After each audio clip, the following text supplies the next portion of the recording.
In the heart of the dazzling Las Vegas Convention Center, two boxing legends, each possessing their own unique prowess and charisma, were on the cusp of stepping into the ring. Floyd Patterson and Cassius Clay. As the world held its collective breath, the atmosphere was electric, charged with a mix of anticipation and uncertainty. Could the graceful finesse of Floyd Patterson shatter the brash confidence of Cassius Clay? Join us as we delve into this iconic encounter. Patterson began boxing at 14, practicing at the Bedford-Stuyvesant Boxing Association gym. Patterson became a pro and gradually progressed up the ranks. His sole early setback being on June 7, 1954, at the Eastern Parkway Arena in Brooklyn, New York, against former light heavyweight champion Joey Maxim. Although Patterson spent much of his early career fighting at the light heavyweight limit, he and manager Cus always intended to challenge for the heavyweight championship.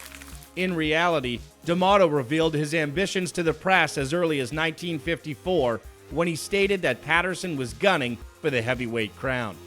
Patterson had previously lost his heavyweight belt in the first round against Sonny Liston. Patterson was defeated in the first round of a subsequent rematch.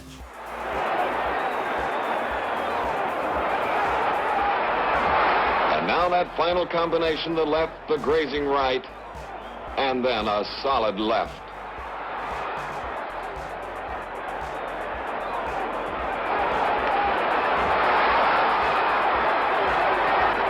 Liston eventually lost the title to Ali. Meanwhile, Patterson defeated Eddie Machin and George Chuvalo. Patterson became the #1 challenger for the title held by Ali. With the world sick of hearing about Muhammad Ali and Sonny Liston, it was time for the new champion to move on. On November 22, 1965, he accepted former champion Floyd Patterson's challenge. Floyd was the youngest man to win the championship at age 21 in 1956 and the first in history to reclaim it.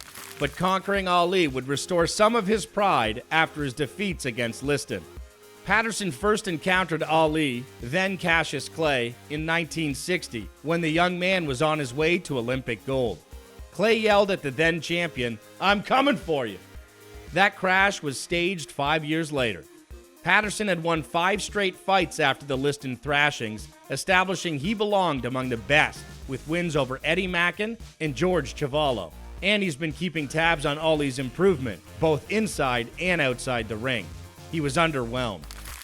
The image of a black Muslim as world heavyweight champion disgraces the sport and the nation, Patterson said before the contest. He refused to address his opponent by name, instead referring to him as Clay. Ali was enraged. Patterson claims he'll bring the title back to America. "If you don't believe the title already exists in America, just look at who I pay taxes to," he explained. "This is going to be a mismatch." Floyd Patterson will not stand a chance.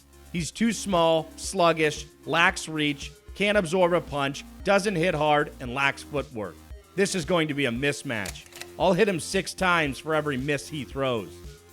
But if Clay, that fantastic, amusing young guy, takes Patterson too lightly, and Patterson, who frequently appears weakened by one obscure punch or another, can fight at the top of his legendary form again, then Floyd may win. The first alternative has Clay's manager, Angelo Dundee, despairing in the long hallways of the El Morocco Motel, where Muhammad Ali, as Clay officially insists on being known, and his predominantly black Muslim entourage are tented. "I can't dissect my guy's mind," Angelo confesses. "He could be taking the other person on the cheap. You believe I'm the greatest?" The winner keeps asking. I tell him, "Yes, there is only one man who can lick you. You." Great warriors have a habit of licking themselves. I briefed him, baptized him, rebaptized him, then briefed him again. Don't underestimate Mr. Patterson.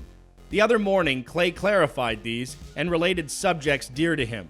"Watch this annihilation in your neighborhood theater," Clay said. "I'm the fastest person in territory. In the torture chamber, on the ground. I don't want the rabbit to make $1 million. Clay explained as he began his exordium. Clay seldom speaks. He uses click language to communicate with his crew. He yells the remainder of the time, outstanding, spectacular, inflective, unending orations on the order of Dr. Castro's. I'd like to punish him, to hurt him, Clay explained. Patterson appears to reside at the Thunderbird, but it is clear that he sleeps somewhere else. Many of his practices are also filmed, but he can't escape embarrassing moments, even in public. 2 weeks before the bout, Mel Turnbow, a sparring partner, knocks him down with a right punch and gets $1,000. This offer is available to all of Patterson's sparring partners. They will receive $1,000 if they can humiliate the boss. That'll teach him to hack around, says Buster Watson, Patterson's trainer since the late Dan Florio. He must concentrate. It's pricey, but it needs to be. Buster is one of Patterson's few realists, and as such, he is useful. On the other hand, Clay's exercises at the Stardust are always open. He punches the light bag on the stage elevator at the end of each session. The elevator at the Stardust Lido show supports a large glass flight of steps on which a ton or more of nudes and a chariot propelled by a real horse running on a treadmill are placed. Clay ascends, showered in magenta dots, punching sans gloves like General Booth ascending to heaven. Then he leaps from the elevator, knocking over a table and yelling, "I'm Superman!" Examine him closely. I'm the world's ruler. He lands, wobbling slightly, and fades from view. It's better to make friends than to build gates, Patterson has stated. Clay believes he is invincible because Allah is watching out for him. He has a nice thing going for him as a boxer with the Allah routine. On top of everything else, he now has confidence. Patterson stated before the fight, "This fight is a crusade to reclaim the title from the black Muslims. As a Catholic, I am battling Clay because of patriotic obligation. I intend to return the throne to America." Patterson entered the fight with a back injury that he kept secret. Floyd was determined to fight, despite his fear of furthering his reputation. But when Ali played with him, his troubles became evident. Ali was far more tolerant of Patterson than during the initial hate-filled confrontation. In the early rounds, he did a lot of posturing as Patterson tried, and failed, to do major harm.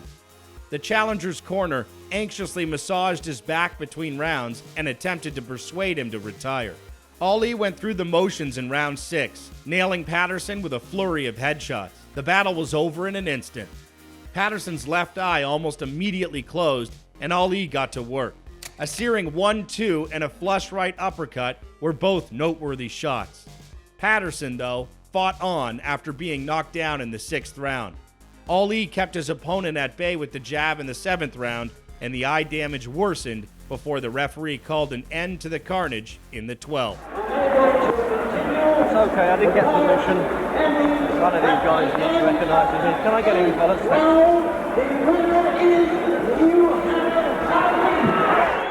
He could have knocked Patterson out whenever he wanted, but let's face it, Clay is selfish and cruel. Great boxer Joe Louis stated.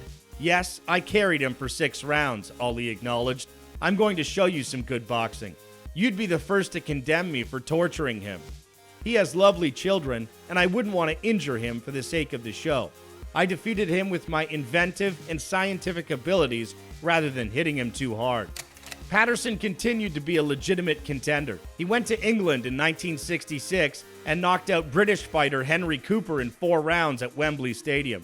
When Ali's championship was taken for avoiding military service, the World Boxing Association held an 8-man competition to pick his replacement. In 1967, Patterson fought Jerry Quarry to a draw. Patterson lost a 12-round decision against Quarry in a rematch 4 months later. Patterson then lost a controversial 15-round referee's decision to Jimmy Ellis in Stockholm in 1968 after fracturing Ellis's nose and earning a disputed knockdown in his 3rd and last attempt to win the championship. Patterson defeated Oscar Bonavena in a 10-round bout early in 1972. Patterson was halted after 7 rounds with a cut eye in a rematch with Muhammad Ali for the NABF heavyweight title on September 20th, 1972, at the age of 37. Patterson's defeat was his final fight, but he never announced his retirement. As we reflect on an epic showdown between Floyd Patterson and Cassius Clay, one question lingers in the air. What if? What if Patterson had found a way to silence young Clay that night? Let us know your thoughts in the comments below, and if you found this video helpful, remember to like and subscribe to stay updated on all our latest content.